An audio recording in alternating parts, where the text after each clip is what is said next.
Good morning, everybody. I'm really happy to have with us Zee the Cook this morning. Welcome Thank to you our for having program, me. Zee. Thank Thank you you. for having me. Thank you. Really looking forward to learning a bit about who you are and what you do. So, without further ado, could you please tell us who is Zee? I'm Zee. My name is Zee Shami. I'm a chef and I'm the owner of Zee the Cook Culinary Studio. Zee the Cook Culinary Studio is a program, cooking classes, baking classes. We work on a lot of social experiences and life skills. So it's a way to get people together. It's a way to get people enjoying things hands-on together, getting to know one another in a very safe and clean environment. Yeah, and it's really exciting.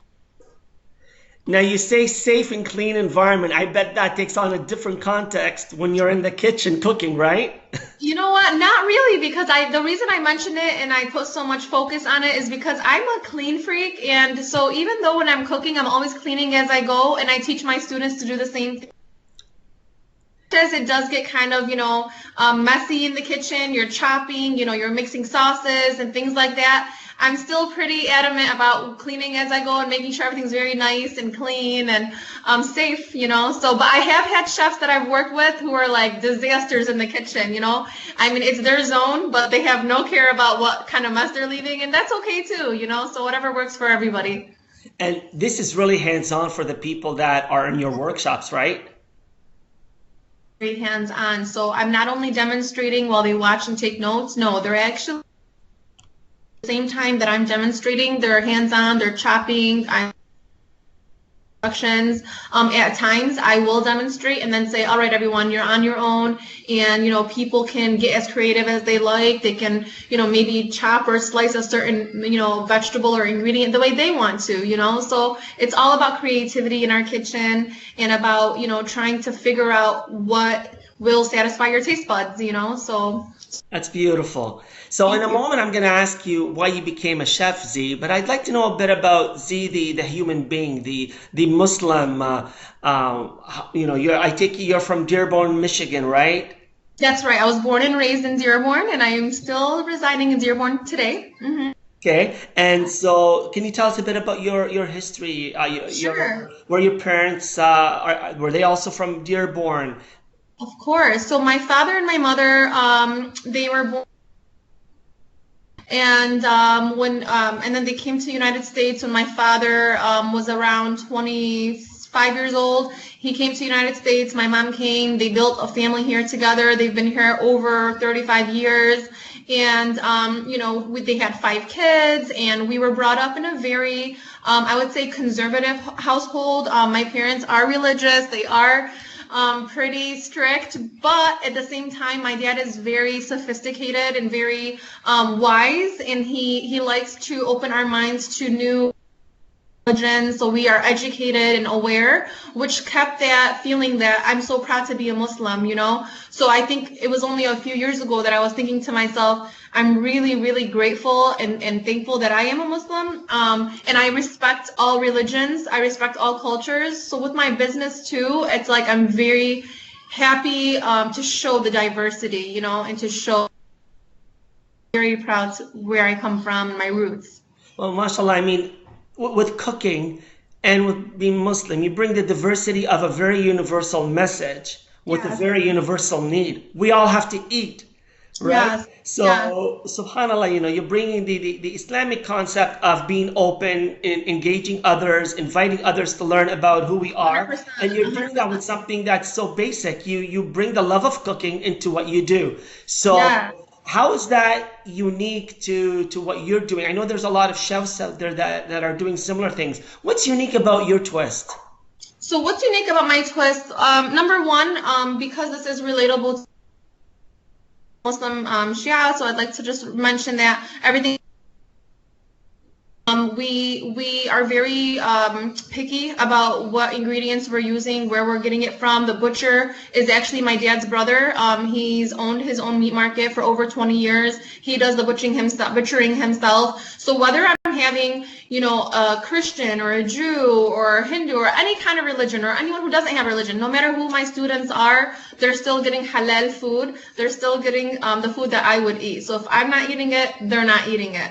So it's basically, because of that. And then what makes my business specifically unique is the fact that we're actually teaching kids and teenagers how to cook. And that is something no one around me is doing.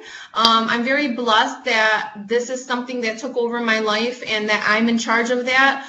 The kids in the community and the teens in the community, they all know me. I know them on a personal level. We've been able to build these amazing relationships, and I know that they might not feel the benefits of what they're receiving from me today, but I know when they're in college or they're raising their own family, everything's going to start to click for them, and they're just going to be like, oh my God, when Zee taught me this at like age 8, now I know why she taught me this, because now I'm using it at an older age. So that I'm working with kids and teenagers, it's very unique, and teaching them those life skills. And then also we do corporate events, so adults can come together like with their team outside of the office and do something to bond and to build relationships outside of work. So that's also something else that I do that's very unique. So again, you really do teach life skills. I know that it seems like a long time ago, but when I went away to college, I would come home on the weekends, and my mom, bless her soul, she would, 2 suitcases of food, right, that I would take away and put it in the freezer. Yeah, oh exactly. My God. So, it was wonderful when I learned to cook myself. And, my wife's not here, so she can't comment. But, I do like being in the kitchen, not just to eat, but I do like to experiment. I do like to help out with the cooking or the cleaning. But it taught me responsibility that, hey, if I didn't do this, there was nobody that was going to help me, so I can. And that you're going to be eating outside food, right? You're going to be eating outside food. You don't really know what's out there. You don't know who's touching your food. You don't know where it's coming from. Right. I mean, don't get me wrong. I will go to restaurants, of course, here and there, but I think I keep it to a limit because I really just want to feel healthy, and I always want to know what I'm eating. Well, and that brings me back. So that level of knowing where your food is from, being involved in the cooking, teaching life skills, helping children become empowered to look after themselves. To take care of themselves. Back to something that you said earlier, which I thought was really interesting. So, as a Muslim, you bring in the element of, hey, this is halal, so as Muslims, we're eating halal. Now you're working with non-Muslims, you're working with Hindus, Christians, Jews. This is incredible because it's great interfaith. But how are your clients and your co-chefs in the kitchen, do they know that they're eating halal food? And how do they respond to that? They're very aware. They're very aware of my beliefs. They're very aware of, how I like things done, and about the cleanliness that we had mentioned, and about the meat that we're using. They feel good. They actually feel really confident that Zee is getting the best quality ingredients into the studio. She's only offering her students the best, the best of the best. I'm at the grocery stores at 7 o'clock in the morning looking for the best quality. I'm not waiting until everyone has touched their vegetables. I'm literally the first one there when they open, and I'm getting the first pick of everything with the best quality. And I'm telling you, I am really picky, but for good reason. I've been to many restaurants where, even high-end restaurants, you'll walk into the kitchen and you'll just be like shocked at what you're seeing. And I have always said, before I had my studio, my future kitchen is going to be spotless. And we have so much traffic, thank God. Like every day we have events happening and so many things. But then once you look at the studio, like 10 minutes after each event, it just looks spotless and clean. That's the whole point. So I think it gives my employees and my students that confidence. Zee's really taking care of us. She really cares, So. And so when you're talking about cleanliness, when you're talking about being picky, tahara, tahara. Tahara, so the purity, and so I mean you're bringing into it that we know what we're eating, we know what we're ingesting. A lot of the times, you know, it's like you're saying, you could even go to a high-end restaurant. I know I'm in Canada. Recently, there was a study done about the types of fish that we bought and how we're being duped, right? We were told that we're buying high-end fish like bass, but they're really selling us tilapia, but we're paying the price for bass.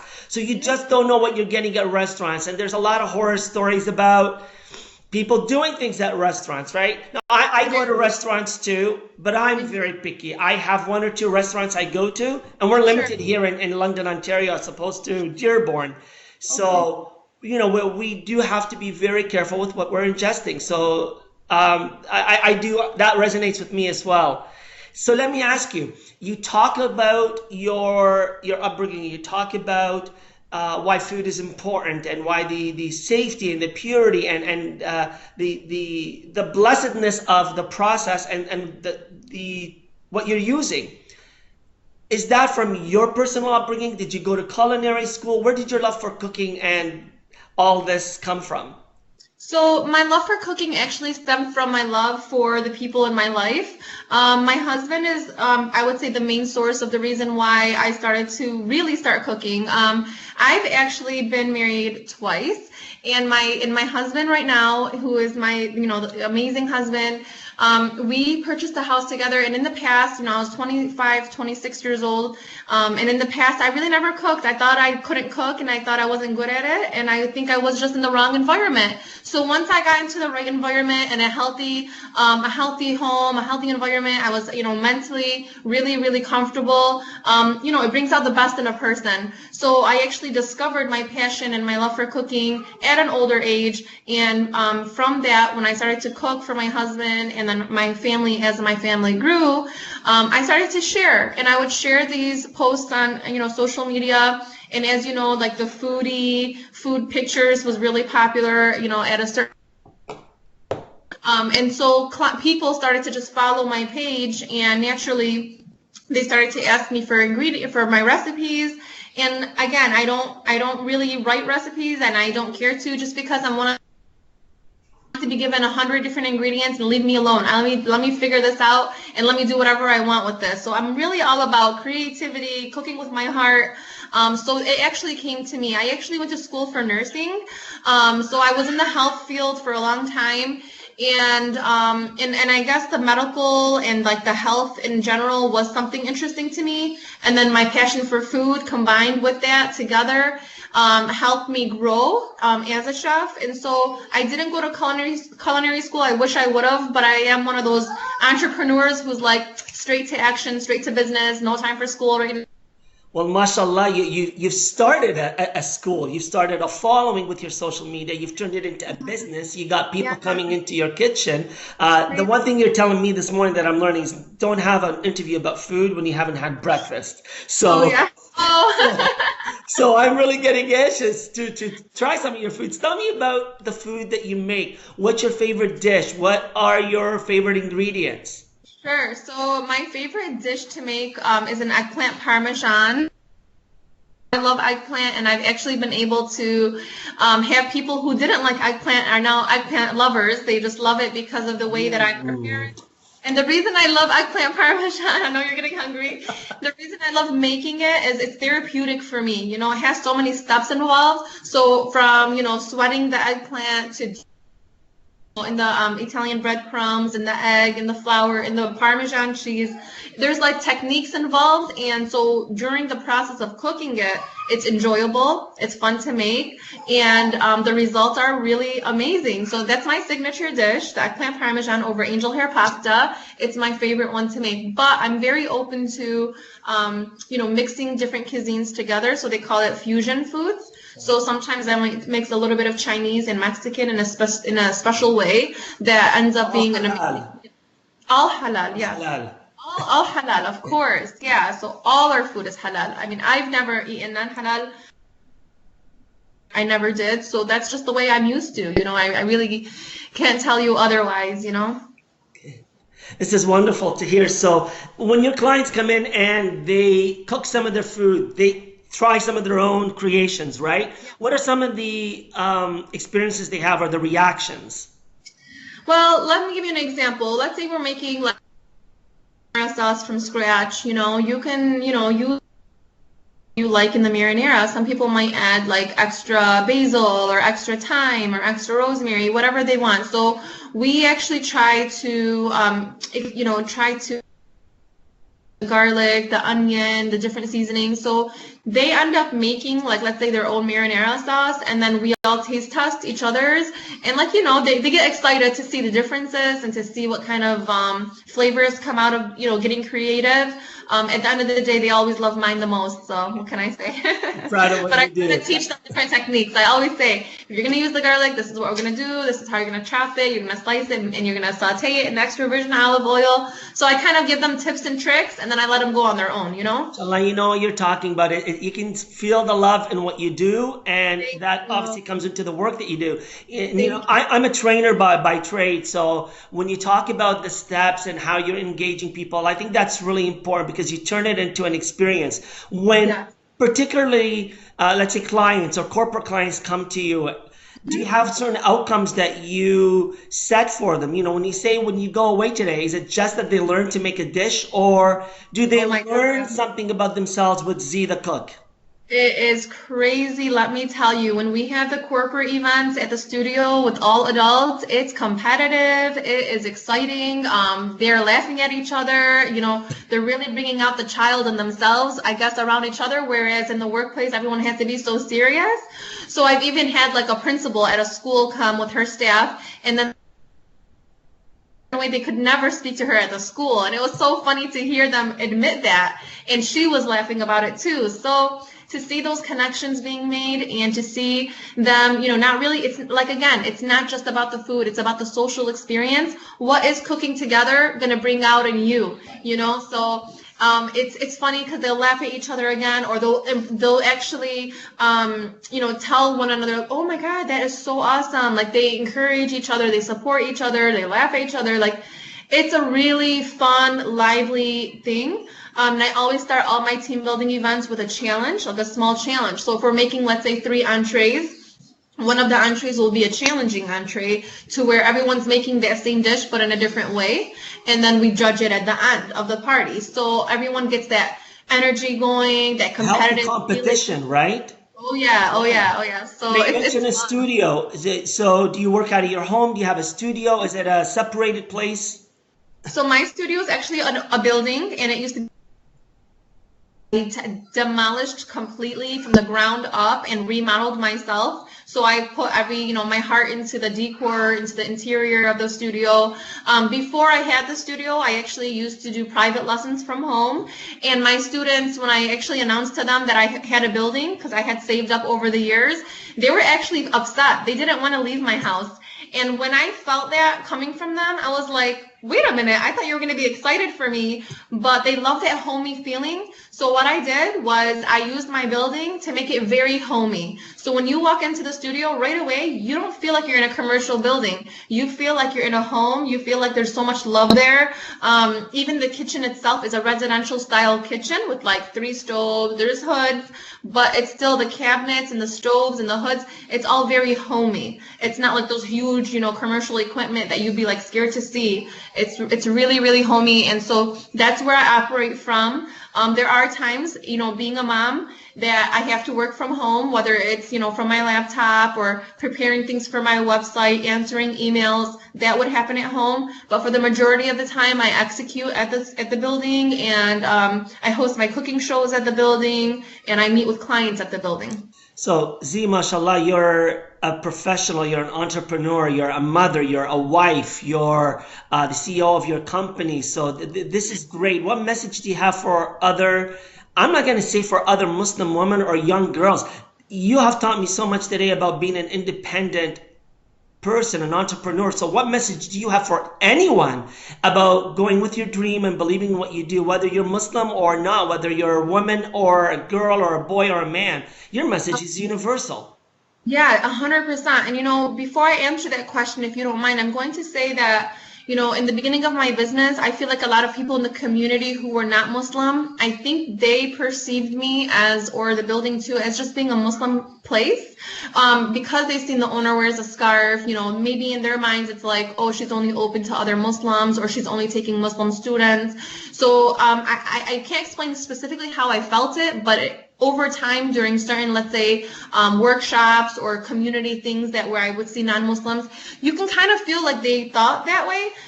So what I did was I created like a commercial. I created my website. I put up posts to explain Zee the Cook is a diverse business. We are open to all religions, all races. I'm very respectful of that, and I actually love learning about other people. So I would hope that other people would love to learn about me as well. So till this day, when we have corporate companies like reaching out to me and making special requests or whatever it is, it always has to come back down to being respectful of other people and other people being respectful of my beliefs as well. And so you can always make that work, So just because you are a Muslim who owns a business, it doesn't define just that business through, you know what I mean? And I'm proud at the same time, but at the same time, you really want to just be like any other business, right? Our message is not just for Muslims, and we're in the business of being profitable, so we want as many people to come to us as possible. Exactly, and we're going to be as creative as we can to just be known in nationwide, let's say, that this is just the company. It's not about Zee, it's about this company. What has she created? What has she made, So I just wanted to kind of say that. Now, in regards to advice, honestly, the most important thing is perseverance, not giving up. There's going to be a lot of challenges. There's going to be a lot of, your family and your work kind of clashing. My kids and my husband, it actually took them a long time to adjust to this phase in my life. It's not easy, and all you can do is comfort that person and hope for them to eventually come around. And for me, like with my husband, for example, I never wanted him to feel like it's business or family. I want them to feel like family and business are together. We're one team. We're all together on this journey, and we're going to grow together. So there's not like this against this, So my advice to any person who's trying to start up a business, or you have a family, or you're a mompreneur, they call them mompreneur, / entrepreneur, try your best to let your family feel your vision and why you are doing this. When they feel the depth of why you're doing what you're doing, they will want to be on board with you. They will want to support you, And there's still times until today, like I've been doing this for almost 4 years now, and there's still times till today that, you'll feel the family tension. So that's the hardest, I would say, is juggling both. But try to do it all together. Don't give up. Persevere. Get through your challenges. And the harder you work, the luckier you get. Okay, so just remember, luck will come, but you got to work hard, and you have to really, really show that you're passionate about what you're doing. Like for me, honestly, I walk into the door, it's never been about the money. It's never been about the business income or growing. It's always just been seriously, and I'm not trying to say, like, I know a lot of motivational speakers say this, but it's just, I really do love to see my students smile. I love to see them, and talk to them and socialize with them and see how they're doing and see how I'm so blessed to be in so many other families' lives. You know what I mean? Like the name Zee the Cook comes up at their dinner table. Like that's amazing to me, So to be able to influence others and to affect them in an amazing way is what keeps me going. And so when I get that feedback from my clients, like the reviews that they leave on Google, the reviews they leave on Facebook, it really empowers me to keep going. Well, you use a common thread to spread that positivity. So it comes across in your passion, it comes across in your work, and, whatever religion you have, I know in the Christian faith, it's believed that you break bread together, right? And Yes. in Islam, there's a decorum for how you sit at the table, how you engage your guests. You're the first to sit and you're the last to leave. So it really is, there's a beauty and there's a love around sharing food with people. And you've been able to do that in something that you love, and it brings your family together. You've turned it into a business. Now, correct me if I'm wrong, you've also been featured on television, and I know you're great on social media. I want to ask you about that in a minute. But tell me about some of the success points that you've had in taking your message to a larger audience. Sure. So, I've been able to reach, companies like Waste Management. They have over 45,000 employees across United States. And, all the leaders who've never been to Michigan all got together in Detroit for, conferences, and they decided to come to Zee the Cook for a team building event. I thought that was amazing. I was able to actually, now that we're speaking about it, they were shocked to see me in a scarf. They were shocked that when they walked in, the owner wore a scarf and she was a Muslim girl. They were like beyond shocked, honestly. And you could But they feel forgot that after a while, didn't they? let me tell you, they walked in really tense, and I know they're all going to be watching this if we're posting it, and they're going to actually probably most likely agree with me that I felt the tension because what they hear out there in the media and what they hear out there in the news is not always a good light on the Muslim community. So they were really kind of hesitant. Some of them didn't even take off their jackets, and I was like, "Oh no, no, no! We are gonna destroy this. We are going to oh yeah, I'm just gonna change this around." So with my bubbly personality, my exciting, atmosphere, I was so like adamant about changing their minds about how they were feeling. I was able to turn them around, I think within a half hour of them actually sitting in the kitchen, watching me demonstrate, seeing how positive and happy I was. And all of a sudden you can feel their tension start to lessen and they started to relax more. And by the time they left the building after the team building event, it was amazing because it's like they all wanted to hug me, Created relationships with these people. He authentic human connections. Yeah, and they've never been to Dearborn. Like some of them, I mean, don't get me wrong, they're leaders or they're in upper management and waste management, but I don't think they've been really aware or exposed to Muslims face to face and doing stuff with them. So I think they left with a little less feeling awesome. or discomfort. And so for me, it was amazing. So with waste management, that was awesome. And all the teams still talk about it until today across the board. And then the media, Channel 4 has come to our studio and filmed us cooking with the police. So I have a really great relationship with the police departments here. The firefighters are coming to cook with the kids in 2 weeks at the studio. So we actually have 2 sessions with us, of course. Yeah, we will, I promise. And we just had a meeting and they wanted to know why I chose the police before them. So that was kind of funny. So everyone's getting kind of competitive about Zee the Cook. So I have the firefighters coming. I have a great relationship with the police officers. The newspapers have been amazing. They follow me. They follow my stories. They really just want to share what's going on. So yeah, so that exposure has really been amazing. And I again appreciate having you interviewing me today. Well, Zee, this is, I'll tell you a bit about Practical Muslim because we're relatively new. We haven't even been around it's been several weeks, right? And the inspiration was there's a lot of wonderful Muslims everywhere. Muslims like you, mompreneurs, entrepreneurs, people making a difference, working hijabis, hard, not hijabis, visibly Muslims and Muslims who aren't visibly Muslim. My goal is to unother us, right? Now I'm using really elevated, lofty language, but the idea is we live here. We're part of the community. We're already engaged and we're giving back. And we want people to see us for who we are. People need to see that. People need to see that because they're not seeing the positive. They're not really always seeing how positive of an impact we're making and how open we are to them and to other religions and to other cultures. We aren't, these Muslims who are like, crazy about only Muslims. No, we love everyone. We want everyone to prosper from, our education and our background too, just like we would be welcoming to, to see their views and to see their businesses flourish. And I think you mentioned this at the beginning. I didn't catch it, but you said your parents were originally from Lebanon. Yeah. So your parents are Lebanese Americans. You're an American Muslim. You associate with all this diversity. You bring that. You bring it in your food. You've got fusion cooking. You talk about Chinese, Mexican, right? Italian, French. Exactly. So the love of what you do, the love of food, the universality of Islam, the universality of we all need to eat and eat good food. Yeah. And I think that's halal. And these days they talk about mindfulness. They talk about good meat or organic, right? Well, we're already providing that in an Islamic kitchen. We're already providing thinking about what you do, Actually, being it's part of our culture and religion to exactly. be that way. So it's like we can teach the Food, Drug, and Administration a few things ourselves, you know? You just reminded me, somebody at the city hall, I would say a year ago, they were like, "Oh, so do you only teach Middle Eastern food?" And I was like, "No, because again, they see the scarf, they see that I'm a Muslim woman, they might assume it's just Arabic food or, Middle Eastern food that I'm teaching. No, I said we teach all kinds of foods, all different cuisines.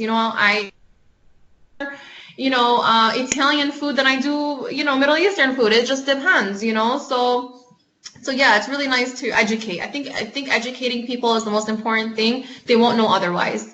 And people can learn more about Zee. You've got a website, you've got YouTube videos, we're going to share with our listeners and our viewers, and as well as people visiting Practical Muslim. So for those of you that don't know about us yet, we're www.practicalmuslim.org. We're sharing great stories about the Muslim experience, reclaiming the Muslim narrative, and talking to wonderful people like Zee the Cook, Zee Shami, who brings a love of cooking and working with others and being engaged as a Muslim in the wider community, so that when you see Zee, you may be looking at a Muslim, but when you talk to Zee after a few minutes, you realize she's probably no different than your neighbor. She probably is your neighbor. So, Exactly. Zee, Exactly. before we end the call this morning, what is your one great love about what you do? If you had to summarize it for us, what Yeah. is your inspiration and why you get up every morning to go and do your work? The one great love for what I do again is connecting with people, making a difference in other people's lives. Was younger that something in my life was gonna happen. I was like 16 years old, and I remember thinking to myself, Subhanallah, that something's gonna happen in my life when I'm 30, and I even had a specific number, Subhanallah. And it did happen when I was 30, by the way. It happened like when I was 30 is when Zee the Cook was created, but and Zee the Cook wasn't really created by me. It kind of came into my life. It took over my life, and it happened towards the end of my age 30. And I remember saying to myself during that age, nothing really is happening this year. Nothing exciting like I thought when I was a teenager that at 30 something was going to happen. And it ended up happening like October of my 30, my birthday's in December. So right before my 31st birthday is when this whole thing, came alive. And so I've always felt in my heart and in my conscience at a young age that when I'm older, I'm going to make a difference in other people's lives. And then now here I am. I didn't know this is the way I was going to do it, but my personality, thank God, I have a lot of energy to give, and I have a lot of love to give, and a lot of positive energy. So being able to give it through food, it has been beyond like amazing. So that's my motivation every day. And if I walked away today and I wanted to talk to people and say, hey, I've met somebody who's making a difference. What message do you want me as one of your clients who comes to your workshops to take away and share with new people who want to learn about Zee and what you're doing? I guess a lot of my clients, I'm gonna have to use their quotes because it's hard to talk about myself in that way. But Zee's energy is contagious. And that I'm really striving hard to bring a lot of happiness and positivity into other people's lives. And that I'm just a really hard worker. I'm proud of that. I'm a workaholic, but yeah. So something Well, you something get along those to lines. savor the fruit of your labor, right? Oh yeah, So oh yeah. so Thank Z, I you. would love to thank you and your Please family for come allowing to us. Dearborn and come enjoy Inshallah. the studio. We'd love to have you, and you can even be on my show. That would be amazing. That's wonderful. Um, And we're yeah, going to you're share the welcome. links to how people can connect with you on social media, to your website, and how people can actually get in touch with you to book events, right? And to learn more about Zee. And so we're really excited that you've allowed Practical Muslim to be part of your day and your experience. We look forward to touching base with you every once in a while when you have stories to share. And thank you for doing what you do. On behalf of Practical Muslim, from me, I just want to say to you that you're making a difference. And Thank you so as a much. Muslim to another Muslim, as a person living in the West, another person living in the West, I give you much praise, and I say you're doing it gracefully. You're creating relationships that are authentic, that are helping us become normal people. And I think Yeah, at the end of the day, when we look at what's going on in the politics right now and some of the just the the lack of acceptance in different communities, Yeah. you're bringing two great things. You're bringing a message about love and being connected, and hey, at the same time, enjoy some good food. So thank you, Z. Exactly. Thank you so much. And you know what? I'm going to take a picture of us together so I can post that. You will be posting this soon. So smile for everyone. Thank you. Awesome. All right. Thank you so much for having me. And you know what? I just thought of something. Can I just say it really quick? Of course. I think it's actually the main thing of this whole interview, and sometimes things really come up, at the end. As a Muslim, it's our responsibility and duty to do what we can to help others that are in need.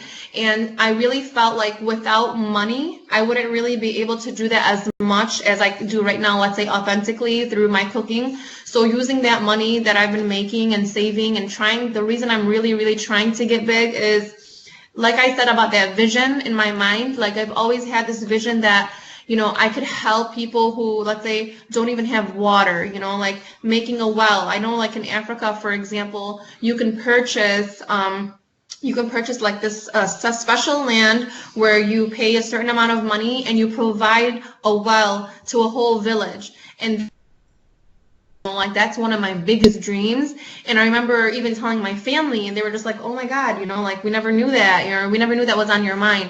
And that's something that's always on my mind, and I'm really, really working hard to be able to be that effective. You know what I mean? So at the end of the day, like doing what I love, it brings me joy, and then connecting with people, it brings me joy. But when I can actually use that fund, or that money that comes in to finally be effective in like making a big difference, like that's when I'll feel like, wow, everything I've worked so hard to do is finally paying off. You know what I mean?